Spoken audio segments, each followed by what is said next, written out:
Bonjour à tous et à toutes. Il est intéressant quand nous lisons la parole de Dieu de regarder les mots soit en hébreu, soit en grec.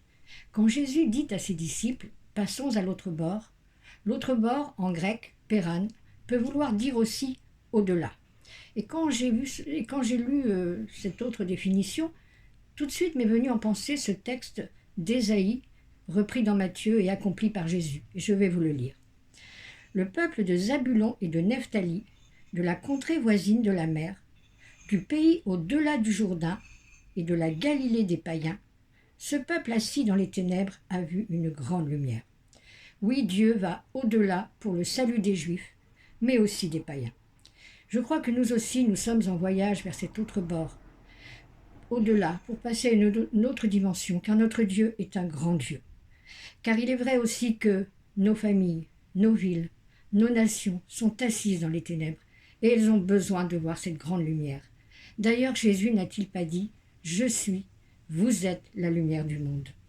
Et il est vrai que la lumière s'est levée, parce qu'aussitôt, Jésus est entré dans son ministère, prêchant la repentance, la bonne nouvelle du royaume et guérissant toute maladie et toute infirmité. Et je crois aussi qu'il faut que le peuple de Dieu que nous sommes, il faut aussi qu'il soit prêt pour cette grande moisson qui vient, comme Jésus a été prêt en son temps. Bien sûr, pour passer à une autre dimension, sur l'autre rive, à l'autre bord, il y aura des tempêtes, des oppositions, des difficultés. Mais je voudrais terminer par les paroles de ce chant qui sont encourageantes. Il n'a pas dit que tu sombrerais. Il n'a pas dit que tu coulerais. Il a dit « Passons à l'autre bord ».